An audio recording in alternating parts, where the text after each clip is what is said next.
2 টাকার কমিশনার ছিলেন আপনি। ওনারা আমাদেরকে প্রচ্ছন্নভাবে হুমকি দিচ্ছে যে বাসায় আছো, বিরিয়ানি খাওয়াবো।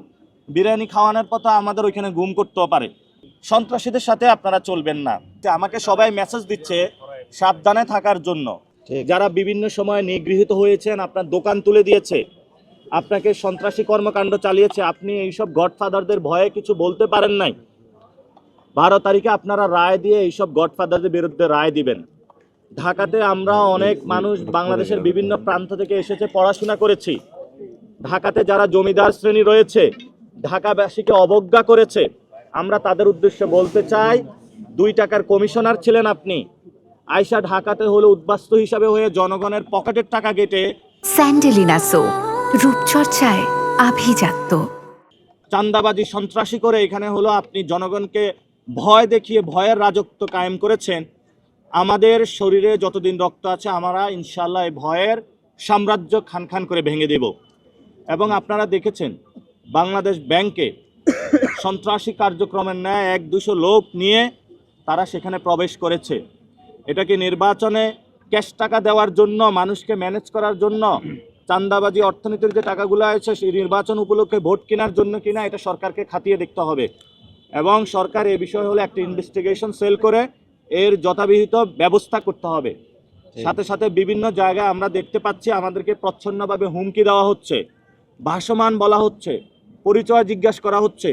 আমরা তাদেরকে বলবো আমাদের পরিচয় হচ্ছে আমরা বাংলাদেশি, আমরা বাংলাদেশের মানুষের পক্ষে দাঁড়াতে চাই, শিক্ষা, স্বাস্থ্য, বাসস্থান নিয়ে কাজ করতে চাই, জনগণের অধিকারের পক্ষে থাকতে চাই।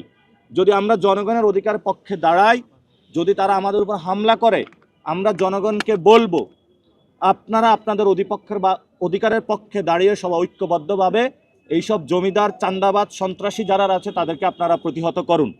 পাড়ায় মহল্লায় আপনারা সন্ত্রাস, চাঁদাবাজি, দুর্নীতি বিরোধী কমিটি গঠন করেন, এই কমিটির মাধ্যমে এইসব সন্ত্রাসীদেরকে প্রতিহত করেন। আপনাদের কোনো প্রশ্ন থাকলে যা কোশ্চেন করবেন ইনশাআল্লাহ।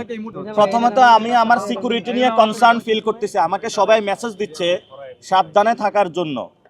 এবং এই সিকিউরিটির কনসার্ন আজকে আওয়ামী লীগ আগে থেকে পাইতাম, এখন আপনারা দেখতে পাচ্ছেন যে কারা এই সিকিউরিটি কনসার্ন দিয়ে যাচ্ছে।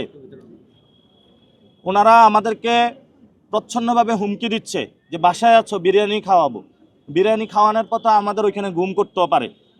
এজন্য আমরা বলবো জনগণকে আপনারা ঐক্যবদ্ধ থাকুন, এই সন্ত্রাসীদের কাছে মাথা নত করবেন না।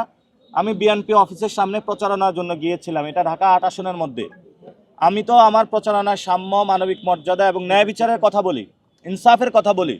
তো বিএনপি অফিসের সামনে অনেকে আমার সাথে তর্কে লিপ্ত হয়েছে। আমি ঢাকা 8-এ সকল বিএনপির যারা সাপোর্টার রয়েছেন, কর্মীবৃন্দ রয়েছেন, আমি তাদেরকে বলবো সন্ত্রাসীদের সাথে আপনারা চলবেন না।